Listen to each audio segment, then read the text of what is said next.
Hi viewers, இப்போ நம்ம வாழைப்பூ வடை எப்படி செய்யுதுன்னு பார்க்க போகிறோம்.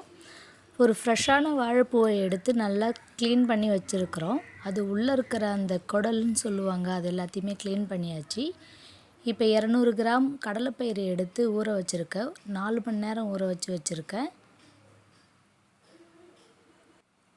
க்ளீன் பண்ணி வச்சுருக்கிற வாழைப்பூவை அரிஞ்சு தண்ணியில் போட்டு வச்சுருக்கேங்க.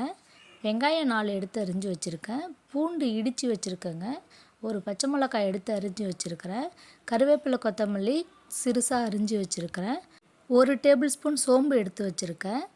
நம்ம தேவையான அளவு பெருங்காய பொடி எடுத்து வச்சுருக்கேன். இப்போ ஒரு மிக்ஸி ஜாரில் 200 கிராம் ஊற வச்சுருக்கிற கடலைப்பயிரை ஆட் பண்ணி மிக்சியில் ஒன்றும் பாதியுமாக அரைச்சிக்கலாம். கொஞ்சம் நல்லா மைய அரைக்க தேவையில்லை. ஒன்றும் பாதியமாக இருந்தால் தான் இந்த வாழைப்பூ வடைக்கு கொஞ்சம் நல்லா கிறிஸ்பியாக இருக்கும். இது அரைக்கிறப்ப நமக்கு கொஞ்சம் தண்ணி தேவைப்படும். அப்போ நம்ம ஊற வச்ச அந்த கடலைப்பயிர் ஊற வச்ச தண்ணியே கொஞ்சம் லைட்டாக நீங்கள் ஆட் பண்ணி அரைச்சிக்கலாம். அந்த அரைச்ச மாவை எடுத்து வச்சுட்டு அதே மிக்ஸி ஜாரில் அரிஞ்சு வச்சுக்கிற வாழைப்பூவை ஆட் பண்ணி ஒரே ஒரு பல்ஸ் விடுங்க. ரொம்ப அதிகமாக அரைக்க தேவையில்ல. ஏன் இப்படி நான் அரைக்க சொல்கிறேன்னா, இப்படி நீங்கள் அரைச்சிங்கன்னா வாழைப்பூவும் அந்த கடலை மாவும் ஒன்றோட ஒன்று சேரக்குள்ள அந்த வாழைப்பூவோடைய சுவை இன்னும் அதிகரிக்கும்.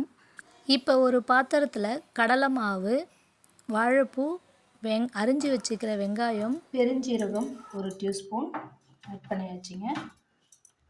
இந்த அரிஞ்சு வச்சுருக்கிற பூண்டு, கருவேப்பிலை, கொத்தமல்லி எல்லாமே ஆட் பண்ணிடுச்சுங்க. தேவையான அளவு உப்பு ஆட் பண்ணிக்கலாங்க. நான் தூள் உப்பு தான் ஆட் பண்ணியிருக்கேன். இப்போ கொஞ்சமாக பெருங்காயத்தூள் இதில் ஆட் பண்ணிக்கலாங்க. இதை நல்லா கொஞ்சம் மிக்ஸ் பண்ணிக்கோங்க. வாழைப்பூ இருக்கிற இதே தெரியல பாருங்கள். இந்த மாதிரி நீங்கள் வாழைப்பூ வடை சுட்டு கொடுத்தீங்கன்னா குழந்தைங்களுக்கு வாழைப்பூ வடைனே தெரியாத கூட சாப்பிடுவாங்க. அந்த அளவுக்கு அவங்களுக்கு விருப்பமாக இருக்கும். வாங்க இப்போ வாழைப்பூ வடையை நம்ம பொரித்து எடுக்கலாம். வானல் சூடாகிடுச்சு. இப்போ எண்ணெய் ஊற்றிக்கலாங்க. இது எண்ணெய் நல்லா காஞ்சிடுச்சு. இப்போ வடையை பொரித்து எடுத்துக்கலாம். நான் ஒன்று ஆட் பண்ணுறேன். மழை தென்னன்றதுனால நல்லா அங்கே பாருங்கள் நுரை அழகாக பொங்கி வருது பாருங்கள். இப்போ இந்த டைமில் கேஸ் கொஞ்சம் ஸ்லோவாக வச்சுக்கிங்க. ரொம்ப அதிகமான இதில் இருந்துச்சுன்னா கொஞ்சம் வடை கொஞ்சம் கருக ஆரம்பிச்சிடும். வாழைப்பூன்றதுனால கொஞ்சம் அப்படியே லைட்டாக பாருங்கள்.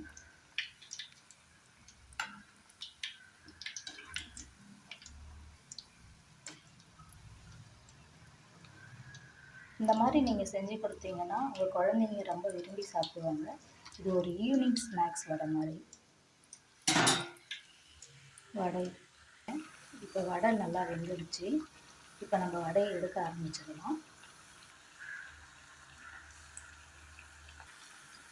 ஓகே ஃப்ரெண்ட்ஸ், இப்போ வடை எடுக்கலாம் பாருங்கள்.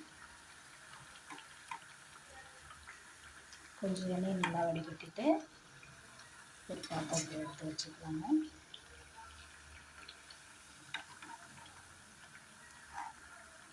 மொறுமொறுன்னு கிறிஸ்பியான வாழைப்பூ வடைங்க இது.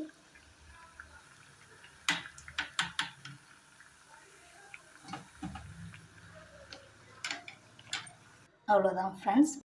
கொஞ்சமாக லைட்டாக கட் பண்ணி வச்சுருக்கிற கொத்தமல்லி தழையை அங்கங்கே ஒன்று ஆட் பண்ணால் இந்த சூடு இதை ஆட் பண்ணிடணுங்க. சுட பரிமாறினா இன்னும் சூப்பராக இருக்கும். இதிலே இதை ஆட் பண்ணிட்டா இந்த சூடுலே கொத்தமல்லி கொஞ்சம் லைட்டாக வெதுன்னு அதோடைய வாசனை, அதோடைய ஃப்ளேவர் நமக்கு வர ஆரம்பிச்சிருங்க.